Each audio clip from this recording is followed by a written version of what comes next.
हा पहा, we are studying the biotechnology, and among the biotechnology the main topic which is under our focus, it is tools and technique. Biotechnology मध्ये एक महत्वाचा goal हा असतो की ऑर्गॅनिझमचं जे जेनेटिक मटेरियल असेल, which we called it as a DNA, तर तुम्ही त्या डीएनए वर एक्सपेरिमेंट करणार आहात आणि पर्टिक्युलर डीएनए मधले जे फ्रॅगमेंट्स असतात which are called as the gene, किंवा आपण त्याला डिझायर्ड जीन म्हणू शकतो किंवा सिम्पली फ्रॅगमेंट्स. त्या फ्रॅगमेंटला आपल्याला क्लोन करायचं आहे, एम्प्लिफाय करायचं आहे, त्याच्या कॉपीज बनवायच्या आहेत आणि एवढ्या कॉपीज बनवून ठेवायच्या आहेत की जेणेकरून आपण डिझायर्ड एक्सपेरिमेंट त्याच्या सहाय्यानं करू शकलो पाहिजे. बरोबर आहे, हा आपला उद्देश होता. हा टॉपिक आपला इंट्रोड्यूस झालाय. आता जी टेक्निक तुम्हाला आज स्टडी करायची आहे, पीसीआर, डेफिनेशन मागच्या लेक्चरमध्ये आपण केली होती. It is the in vitro technique of gene amplification. एक विशिष्ट जीन किंवा डीएनएचा फ्रॅगमेंट असेल, त्याला तुम्हाला एम्प्लिफाय करायचं आहे. याचा अर्थ काय होते, you want to increase its number. Billion copies तुम्हाला डीएनए किंवा जीनच्या तयार करायच्या आहेत, so that can be use in every experiment. तुम्ही परत परत त्या डोनर ऑर्गॅनिझम पासून जीन नाही मिळू शकत, कारण ती सगळ्यात डिफिकल्ट प्रोसेस आहे. एक वेळ जीन किंवा डीएनए फ्रॅगमेंट भेटला, फक्त त्याच्या झेरॉक्स कॉपी तयार करून ठेवायच्या. आणि याच्याच करता आजची टेक्निक आहे, that is PCR, polymerase chain reaction. ज्या टेक्निक मध्ये खूप साऱ्या रिॲक्शन राहतील, पॉलिमरेज म्हणजे त्या ठिकाणी कुठंतरी हा एन्झाईम इन्व्हॉल्व असेल, डीएनए पॉलिमरेज. म्हणून तर पीसीआर टेक्निक जर समजून घ्यायची असेल तर you should know about all this. आणि हे आपण जीन चॅप्टर मध्ये डिस्कस केलंय. डीएनए रेप्लिकेशन, एका डीएनए पासून दोन डीएनए कसे बनतात, the process in which exact copies of the DNA are produce, it is called as DNA replication. झालं आपलं डिस्कशन. कॉम्प्लिमेंटरी स्ट्रँड, एका पॅरेंट डीएनए पासून नवीन डीएनए तयार होतो तरी कसा, एकच रिझन आहे, एकच डीएनएची प्रॉपर्टी आहे जी वॉटसन आणि क्रिक नावाच्या व्यक्तीने डिस्क्राईब केली होती, and which is called as complementary strand. दोन डीएनएच्या स्ट्रँड तुमच्या समोर आहेत. Suppose you know the sequence of one strand. दोन पैकी एका स्ट्रँडचा सिक्वेन्स जर तुम्हाला माहित झाला की सपोज त्याच्यामध्ये काय आहे, ए आहे, टी असेल, सी आहे, जी आहे, सी आहे, जी आहे, टी आहे, व्हॉट एव्हर, तर इझिली तुम्ही याचा कॉम्प्लिमेंटरी स्ट्रँड ड्रॉ करू शकता. कारण आपल्याला माहित आहे की जी नायट्रोजन बेसिसची पेअरिंग राहते, it is very very fix. Adenine असेल तर अपोजिट स्ट्रँडवर तुम्हाला थायमिन मिळेल. If it is guanine, opposite should have the cytosine. हे सगळं आपण डिस्कशन केलं आहे.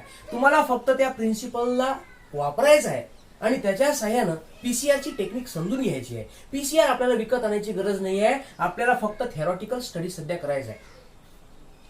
ऍक्च्युली पीसीआर म्हणजे काय, it is just like the Xerox machine, पण ही ऑटोमेटेड आहे. तुम्हाला फक्त जे रिक्वायरमेंट्स असतात जे आपण पाहिल्या होत्या. पहा, आता डायरेक्ट आपण टॉपिकला सुरुवात करूया.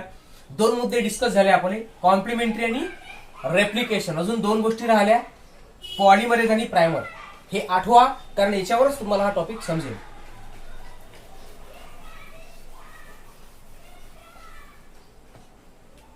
पहा, सुरुवातीला आपण बघितलं होतं बेसिक रिक्वायरमेंट्स ऑफ पीसीआर. ठीक आहे. मग आता अमॉंग द बेसिक रिक्वायरमेंट, सर्वात पहिली रिक्वायरमेंट कोणती आहे, तर डीएनए, जो तुम्हाला एम्प्लिफाय करायचा आहे, which is to be clone, which is to be multiply. तर म्हणून आपण पहिल्या नंबरवर लिहिलं होतं, you require the DNA fragment. आता काय केलंय पहा, फ्रॅगमेंटच्या ऐवजी दुसरा शब्द वापरला पुस्तकानं, DNA template.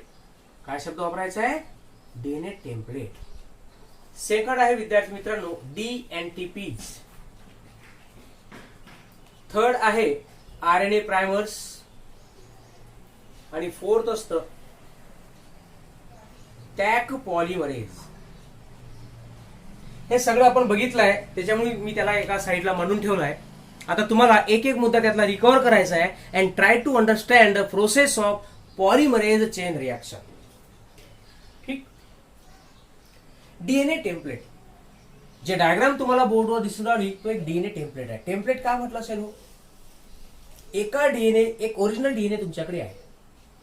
Suppose it is your original copy and you want to make it Xerox.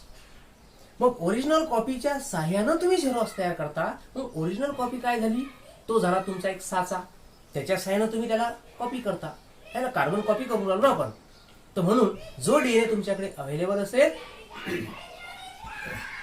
जो आपण बोर्डवर एक छोटासा फ्रॅगमेंट ड्रॉ केलाय, याला तुम्ही कन्सिडर करा डबल स्ट्रँडेड डीएनए मॉलिक्यूल.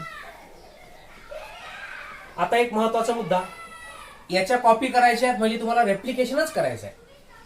आणि रेप्लिकेशन करताना डीएनएच्या 2 स्ट्रँडला आपण काय करत असतो माहित आहे? आपण सेपरेट करतो.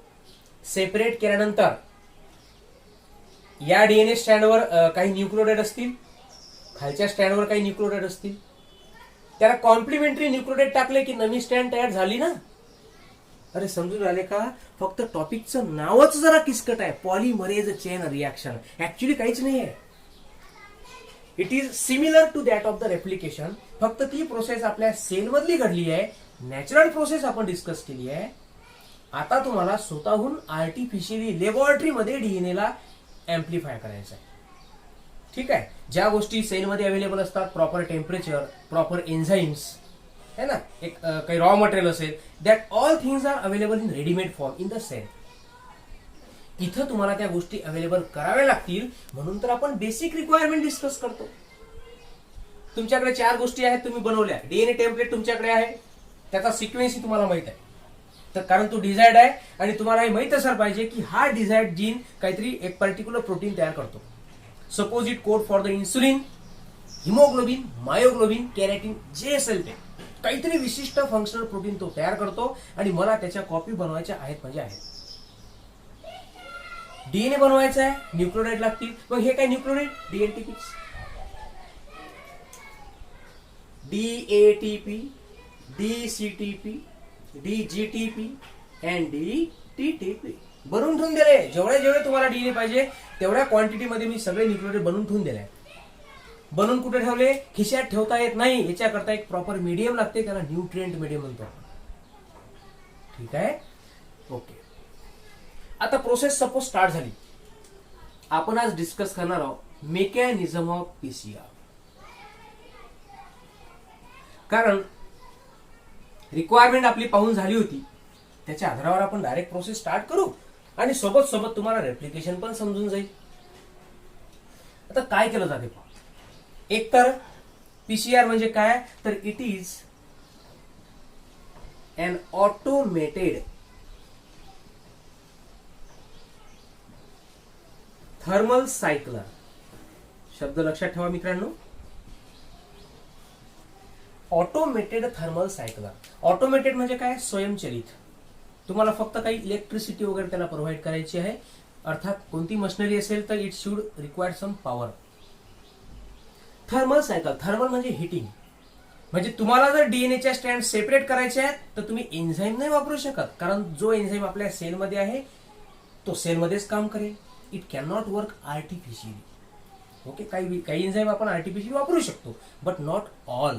तर म्हणून जर डीएनएच्या स्ट्रँडला पहिली प्रोसेस तीच आहे रेप्लिकेशनची, डीएनएच्या स्ट्रँड सेपरेट करा म्हणजे करा. इथं कशा सेपरेट कराल? तर या 2 स्ट्रँड मध्ये जो हायड्रोजन बॉन्ड असेल, या ठिकाणी हायड्रोजन बॉन्ड्स असतात, तुम्हाला माहित आहे ना, डबल बॉन्ड असेल, ट्रिपल बॉन्ड असेल. हा हायड्रोजन बॉन्ड जोपर्यंत ब्रेक केला जाणार नाही तोपर्यंत 2 स्ट्रँड काय होणार नाहीत, कॅन नॉट बी सेपरेट. मग हे मशिनरी काय ऍडजस्ट करते? याच्यामध्ये टेम्परेचर ऍडजस्ट केलं जातं. जास्त टेम्परेचर वाढवलं का डीएनएचे स्ट्रँड सेपरेट. अरे समजून घ्या मुद्दा, काही कठीण नाही आहे. 2 डीएनएच्या स्ट्रँड काय केल्या? सेपरेट केल्या.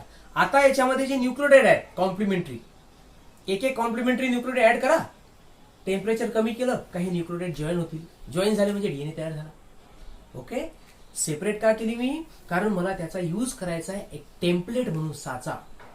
एक रेडीमेड फॉर्मॅट असल्याशिवाय तुम्ही कोणती नवीन गोष्ट बनवू शकत नाही. ओके, चला तर ऑटोमेटेड थर्मल सायकलरचा अर्थ हा होतो की अशी एक मशिनरी जी ऑटोमॅटिक काम करेल, हिटिंग प्रोसेसवर काम करेल, हीटच्या साह्यानं डीएनए ब्रेकडाऊन केला जाईल, जॉईन हीट कमी केल्यानंतर त्याला जॉईन केलं जाईल, आणि सायकलर आहे त्याची कंटिन्यू प्रोसेस आहे. कोणती प्रोसेस आहे that we are going to discuss today. पहा पहिली स्टेप कोणती असते. In the first step it is called as heat denaturation. काय केलं जाते? हीट डिनॅच्युरेशन. डिनेचरचा अर्थ होतो ब्रेकडाऊन या ठिकाणी. आणि का ब्रेकडाऊन करतो, कसं ब्रेकडाऊन करता? With the help of heat. किती हीट असते? It is near about 90 to 94 degree Celsius. Tension घेऊ नका, एवढ्या टेम्परेचर धुपट निघणार नाहीये, because every temperature is getting, it has been adjusted already. सगळं ऍडजस्ट झालंय. टेम्परेचर दिलं हो, काय होईल? 2 डीएनएच्या स्ट्रँड सेपरेट झाल्या सेपरेट, हे अशा सेपरेट झाल्या. बढिया. एक स्ट्रँड असेल सपोज 3 to 5, अनदर असेल 5 to 3. दोन्ही स्ट्रँडवर काय आहेत? न्यूक्लिओटाइड्स. आता मी की त्याला ड्रॉ नाही करत किंवा तो ॲडिनाइन आहे, सायटोसिन आहे, ते तुम्ही इमॅजिन करा, कारण आपलं डिस्कशन झालंय. आता फक्त त्याचं एक अप्लिकेशन पाहून आलो हो आपण. काय कठीण असणार आहे? इथं डबल स्टँडर्ड डीएनए होता, now it is converted into single standard. 2 DNA strand काय झाल्या? सेपरेट. आता यातल्या प्रत्येक स्ट्रँडला तुम्ही टेम्पलेट स्ट्रँड म्हणू शकता. याचा सिक्वेन्स माहित आहे. ॲडिनाइन त्याचा कॉम्प्लिमेंटरी थायमिन टाका. कुठून ऍड कराल? हे पहा, हे आपल्याकडे रेडीमेड आहे. हे आपण भरून ठेवले होते ना थैलीत. त्यातला एक एक न्यूक्लियोटाइड उचलायचा आहे, तुम्ही ते ऍड करा. पण ऍड कोण करेल? Second step. ऍड कोण करेल? सेकंड स्टेप ऍड करेल. So second step is here. It is called as ॲनिलिंग. इथं हा जो ॲनिल वर्ड आहे, ॲनिल, त्याचा अर्थ होतो जॉईन होणं. कसा जॉईन होतो? तर पहा, जास्त हीट दिल्यामुळे 2 स्टँड सेपरेट झाल्या बरोबर त्या मशिनरीमध्ये, त्या झेरॉक्स मशिनरीमध्ये दुसरं जे आपलं रिक्वायरमेंट आहे, हे पहा, पहिले आपण त्याला काय केलं? डीएनए टेम्पलेटला. नंतर तुम्हाला ऍड करायचं आहे आरएनए प्रायमर्स. काय केलंय आपण? Add primer. आता शक्यतो 2 प्रायमर ऍड करा. तुमच्याकडे खूप प्रायमर आहे. You have lot of fragments of RNA which you made. त्यातले असे 2 प्रायमर ऍड करा ज्याचा सिक्वेन्स या डीएनएच्या 2 स्टँडला जॉईन होईल. आता जरा जुनं आठवावं लागेल, भूतकाळाशिवाय कोणतंही वर्तमान समजत नसतो. आरएनएचे असे 2 फ्रॅगमेंट सिलेक्ट करा जे डीएनएच्या स्टँडला कॉम्प्लिमेंटरी असतील. आता पाहून घ्या, समजा मी एक आरएनए ऍड केला असा या ठिकाणी, दुसरा आरएनए इथे ऍड केला.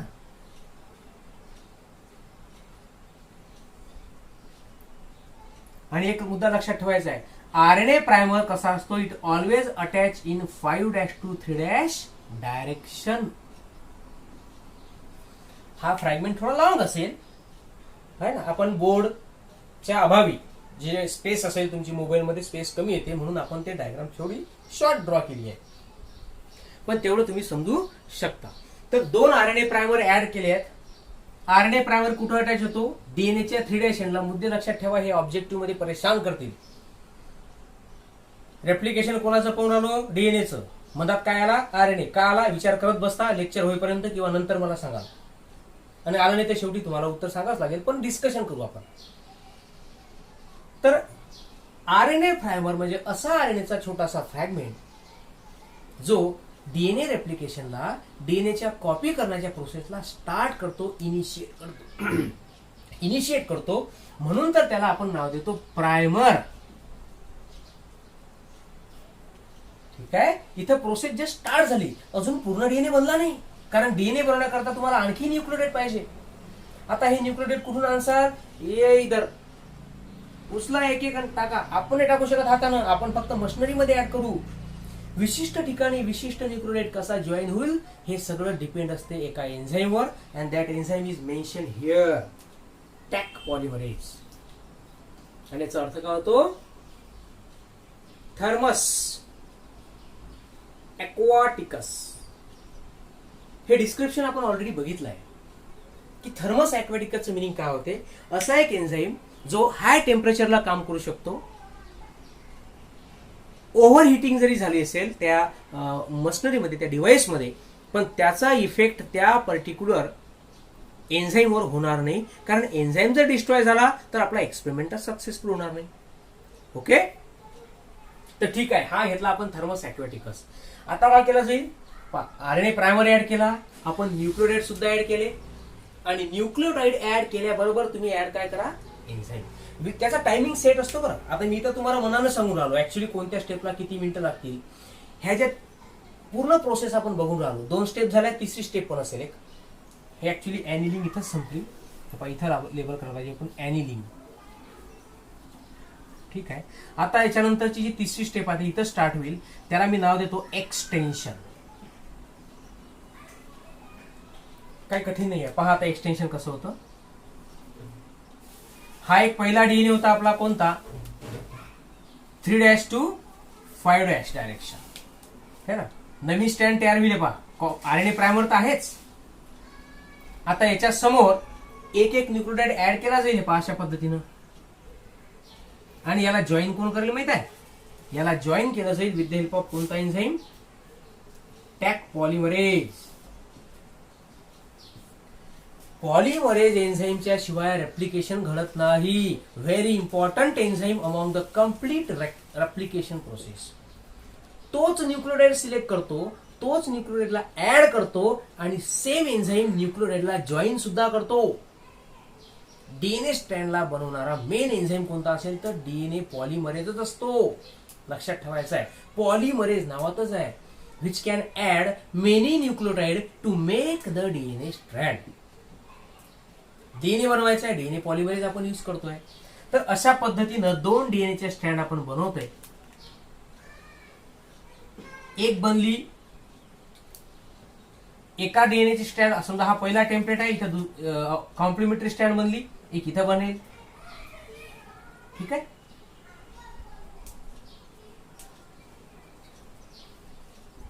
अशा पद्धतीनं एका डीएनए मॉलिक्यूल पासून आपण 2 डीएनए मॉलिक्यूल बनवले, आणि तिसरी स्टेप जी असते एक्सटेन्शन. आता प्रश्न असा की स्टार्टिंगला टेम्परेचर होतं 94 डिग्री सेल्सिअस, पण जेव्हा इथं आरएनए प्रायमर जॉईन झाला म्हणजे इथे कुठेतरी हायड्रोजन बॉन्ड तयार झाले. का हो मग गुरुजी, तुम्ही तर इथं हिटिंगमुळे हायड्रोजन बॉन्ड ब्रेकडाऊन केला होता, हा इथे जॉईन का झाला? Yes, the question is right. इथं टेम्परेचर कमी केलं जातं. किती टेम्परेचर कमी केलं जातं तर near about 50 to 60 degree Celsius. ठीक आहे, वेगवेगळ्या बुकमध्ये वेगळं आहे, 55 डिग्री सेल्सिअस सुद्धा असू शकतो इन बिटवीन दॅट. आणि शेवटच्या स्टेपमध्ये परत टेम्परेचर वाढवलं जाते पहा, near about 70 to 75 degree Celsius. जुन्या पुस्तकामध्ये 72 डिग्री सेल्सिअस टेम्परेचर असते. आणि हे माझं म्हणणं नाही आहे, the complete process was given by Kary Mullis. काकाजींचं नाव काय? Kary Mullis. त्यानं सुद्धा डिस्कवर केलं 3 ते 5 मिनिटात एका डीएनएला रेप्लिकेट करत जाते राव. म्हणजे एक कम्प्लीट पीसीआर मध्ये एक कम्प्लीट जी पीसीआरची सायकल आहे ही रिपीट होऊ शकते, म्हणून आपण त्याला सायकल नाव देतोय. किती स्टेप आहेत? 3 स्टेप, हिट, डिनॅच्युरेशन, ॲनिलिंग, आणि तिसरी कोणती आहे? एक्सटेन्शन. याला म्हणतात 1 थर्मल सायकल. 3 ते 5 मिनिटात एक सायकल. परत तुम्ही रिपीट करा दुसरी सायकल, 2 चे 4 डीएनए, 8 डीएनए, असं जर तुम्ही 20 ते 30 वेळा या सायकलला रिपीट केलाय, एक डीएनए फ्रॅगमेंट टाकला, 2 डीएनए तयार होतील. तुम्ही जर जास्त डीएनए फ्रॅगमेंट ऍड केले, you get multiple copies of DNA molecule. अशा पद्धतीनं डीएनए मॉलिक्यूलला काय केलं जाते? रेप्लिकेट केलं जाते, आय मीन एम्प्लिफाय केलं जाते.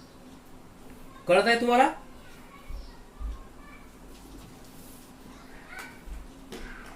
तर अशा पद्धतीनं एक पीसीआरची टेक्निक आपण एक स्टडी केलेली आहे. हा, यस, एकदम सिंपल फिनॉमिना आहे पहा. डीएनए रेप्लिकेशन तुम्ही वाचल्यानंतर तुम्हाला पीसीआर कठीण जाणारच नाही. फक्त एकच मुद्दा आहे, हे आर्टिफिशियली आहे ते नॅचरल आहे. मशिनरीमध्ये डीएनए मॉलिक्यूल ऍड केला, हीट वाढवली, टेम्परेचरची ऍडजस्टमेंट असते है ना, तर त्या हिटिंगमुळे काय होईल, डीएनएच्या 2 स्ट्रँड सेपरेट झाल्या म्हणून त्याला मी नाव दिलं डिनॅच्युरेशन. डिनेचर होणं म्हणजे ब्रेकडाऊन होणं, सेपरेट होणं. पण लक्षात ठेवा, फक्त हायड्रोजन बॉन्डच ब्रेक होतो, बाकीचा डीएनए ब्रेक होत नाही. कारण विशिष्ट केमिकल बॉन्डला ब्रेकडाऊन करण्याकरता विशिष्ट टेम्परेचर लागतं. ओके. त्याच्यानंतर काय केलं आपण, टेम्परेचरचा रेंज कमी केली. टेम्परेचर कमी झाल्यामुळे काय होते, आरएनए प्रायमर आपण ऍड करू, प्रायमर त्याला जॉईन होईल, कारण जॉईन होण्याकरता टेम्परेचर कमी लागते. प्रोसेस स्टार्ट झाली, पॉलिमरेज टाकला, न्यूक्लियोटाइड टाकले. पॉलिमरेज काय करेल, एक एक न्यूक्लियोटाइड घेईल कॉम्प्लिमेंटरी आणि तो या ठिकाणी ऍड करेल आणि स्वतः त्याला जॉईन पण करेल. नवीन स्ट्रँड बनली म्हणून त्याला एक्सटेन्शन म्हणतात, आरएनए एक्सटेन्शन. आरएनए स्वतःहून न्यूक्लियोटाइड काय केले, समोर ऍड केले, पॉलिमरेजच्या सहाय्याने त्याला जॉईन केले. इन दिस वे, ठीक आहे. पहा मी रिपीट केलाय, थोडस प्रयत्न केला. तर अशा पद्धतीनं ऑटोमेटेड थर्मल सायकलरच्या सहाय्यानं, पीसीआरच्या सहाय्यानं आपण काय करतोय, डीएनए मॉलिक्यूलला एम्प्लिफाय करतोय. सध्या तुम्हाला हा थेरॉटिकल टॉपिक वाटेल आणि काही लोकांना वाटेल बा काय कसं काय मशिनरी आहे. विद्यार्थी मित्रांनो, तुम्हाला बेस्ट एक्झाम्पल देतो. एक ब्रांच आहे बायोलॉजी मधली, keep in mind, forensic science. तुमच्यापैकी बऱ्याच लोकांनी शब्द ऐकलाय हा फॉरेन्सिक सायन्स. आता ही सोनीपल या सिरियलवरती या चॅनलवरती एक सिरियल येते, CID है ना, क्रिमिनल इन्व्हेस्टिगेटर डिपार्टमेंट. तर त्या ठिकाणी पहा, ते लोक एक शोधत असतात गोष्ट. शक्यतोवर त्या ज्या ठिकाणी एखादी केस घडलेली आहे, मर्डर असेल, हॅरेसमेंट असेल वगैरे वगैरे, तर ते एखादा सुराग पाहतात, पहा क्ल्यू. मग तो क्ल्यू आपल्या बॉडीचा पार्ट असू शकतो किंवा आणखी एखादी वस्तू राहू शकते. बॉडीचा पार्ट असेल, हेअर, ब्लड, टिश्यू, तर ते काय करतात, त्याच्यामधला डीएनए टेस्ट करतात. कारण डीएनए वरून व्यक्तीची आयडेंटिफिकेशन होत असते. तुम्हाला माहित असायला पाहिजे, डीएनए फिंगर प्रिंटिंग नावाची टेक्निक आहे, जी तुम्हाला या सायन्समध्ये शिकवली जाते. आणि याच्यामध्ये ग्रॅज्युएशन सुद्धा करता येते, पोस्ट ग्रॅज्युएशन सुद्धा करता येते. म्हणजे जे टॉपिक आपण डिस्कस करतोय, या टॉपिकचं महत्व नुसतं तुमच्या सिलेबस पुरतं नाही आहे. This topic these are useful, this will be useful you for your future. Okay. आता ठीक आहे, इथपर्यंत आलो आपण. पीसीआरच्या थ्रू आपण डीएनए मॉलिक्यूलला काय केलं, एम्प्लिफाय केलं.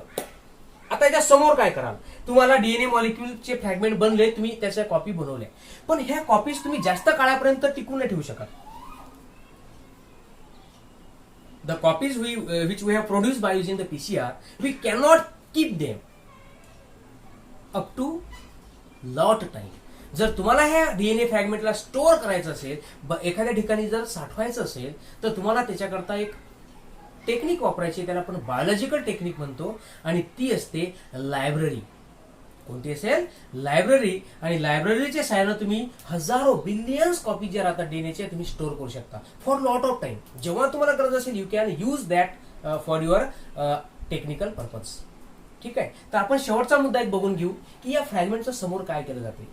इथं प्रोसेसिंग संपली, आता पोस्ट प्रोसेसिंग कसं कराल ते आपण बघून घेऊया थोडक्यात.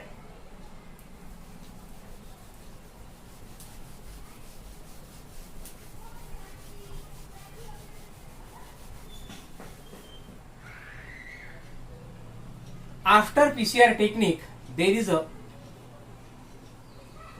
post processing. म्हणजे जो डीएनए फ्रॅगमेंट तुम्ही क्लोन केला, इथं मी लिहितो क्लोन म्हणा, किंवा आपण त्याला काय म्हणू, एक एम्प्लिफाईड फ्रॅगमेंट म्हणू आपण. क्लोन थोडासा शब्द वेगळा आहे, एम्प्लिफाईड डीएनए फ्रॅगमेंट.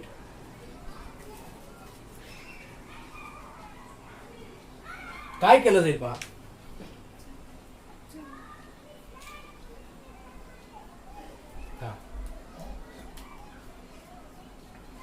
याला प्रोसेस केलं जातं टू द जेल इलेक्ट्रोफोरेसिस. काय टेन्शन घ्यायचं नाही आहे, आपण बघितलं आहे. सिंपल लँग्वेज मध्ये लक्षात ठेवा. तुम्ही डीएनए फ्रॅगमेंट एक बनवला का हो, तुम्ही बिलियन कॉपीज बनवल्या एवढ्या, आणि त्या सगळ्या लिक्विड स्टेट मध्ये आहेत, कारण ते ऍसिड आहे. त्यातला एक एक फ्रॅगमेंट सेपरेट करावं लागेल, जेणेकरून तुम्ही त्याला पाहिजे त्या ठिकाणी स्टोअर करू शकता. समजा 100 फ्रॅगमेंट्स बनवले, प्रत्येक फ्रॅगमेंटचं तुम्हाला फंक्शन माहीतच आहे. मग तुम्हाला जर एखाद्या वेळेस इन्सुलिनचा जीन लागला किंवा मायोग्लोबिनचा जीन लागला तो तुम्ही एफिशियंटली त्याला आयसोलेट करू शकले पाहिजे. लायब्ररीमध्ये कशी अरेंजमेंट असते, बेस्ट जे बुक तुम्हाला पाहिजे असेल, सायटॉलॉजीचं असेल, सायकोलॉजीचं असेल, फिजिओलॉजीचं असेल, तुम्हाला विदिन अ मिनिट ते बुक तो समोरचा लायब्ररीन देतो. का देतो? कारण त्याला ती अरेंजमेंट माहीत आहे की या पर्टिक्युलर रो मध्ये, पर्टिक्युलर रॅकमध्ये, पर्टिक्युलर कॉलममध्ये ते बुक ठेवलं आहे. डीएनए साठी तुम्ही तसं नाही करू शकत, पण डीएनए करता सेलचा वापर करा ना. डीएनए कशाचा पार्ट आहे? सेलमध्ये स्टोअर करू, तेच करायचं आहे. तर सगळ्यात पहिले आपण त्या फ्रॅगमेंटला काय करू, we follow it through the gel electrophoresis. प्रत्येकाचं आपण काय केलं, सेपरेशन केलं, सगळे डीएनए फ्रॅगमेंट सेपरेट केले व्यवस्थित. आता काय करा, you should sequence all the fragment. आता हा शब्द तुमच्याकरता नवीन आला, सिक्वेन्सिंग. डीएनए कशापासून तयार होतो? न्यूक्लियोटाइड.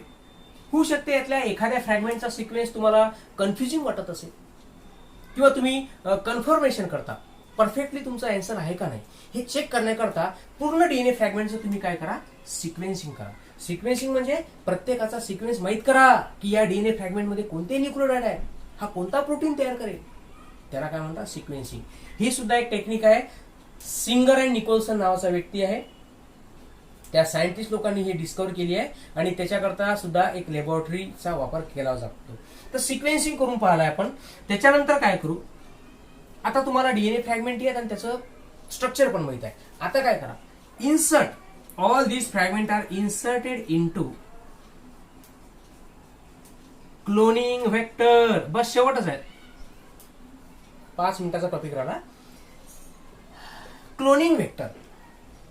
समजा या डीएनएची फ्रॅगमेंटची साईज एवढी आहे का हा बॅक्टेरियामध्ये बसू शकतो.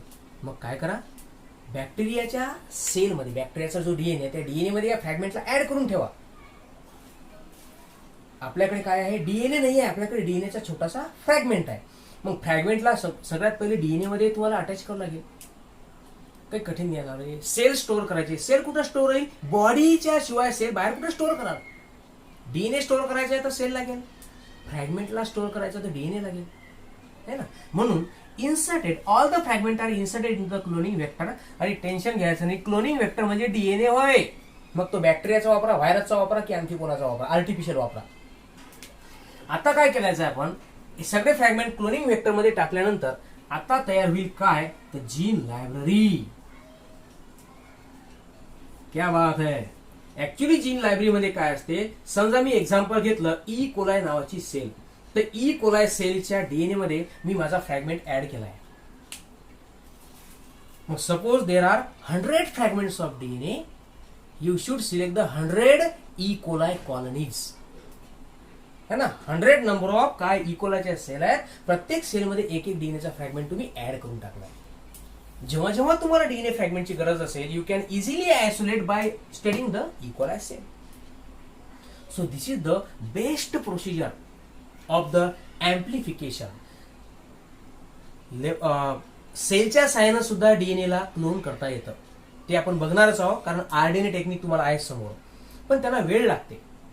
ही टेक्निक कशी आहे, एफिशियंट आहे, 3 to 5 minutes billion copies. Okay. पण शेवटी असं असते की जी नॅचरल प्रोसेस आहे त्या प्रोसेसला कोणी चॅलेंज करू शकत नाही. असो, बायोटेक्नॉलॉजी मधला सगळ्यात महत्वाचा टॉपिक आपण आज डिस्कस केला, that is polymerase chain reaction. ठीक आहे. ऋषिकेश, जे स्टेटमेंट मी तुम्हाला देते त्याबद्दल नाराजी ठेवू नका, कारण होते कसं, बऱ्याचशा विद्यार्थ्यांचा जर कव्हरेजचा प्रॉब्लेम असला तर तो टॉपिक तेवढ्या वेळ रिपीट नाही होऊ शकणार. ठीक आहे. त्याच्यामुळे त्या गोष्टी थोड्या ऍडजस्ट करत चला. तरी मी माझ्या पद्धतीने थोडासा प्रयत्न केला. हा टॉपिक आता इथं संपलाय. उद्याला तुम्हाला काय करायचं आहे, किंवा आजच घरी रेप्लिकेशनला वाचा आणि हा टॉपिक आजच प्रिपेअर करून ठेवा. ठीक आहे. याच्याबद्दलचे क्वेश्चन मी तुम्हाला व्हॉट्सअप करून टाकेन. ठीक आहे. बाकीचा टॉपिक आपण उद्याला डिस्कस करू.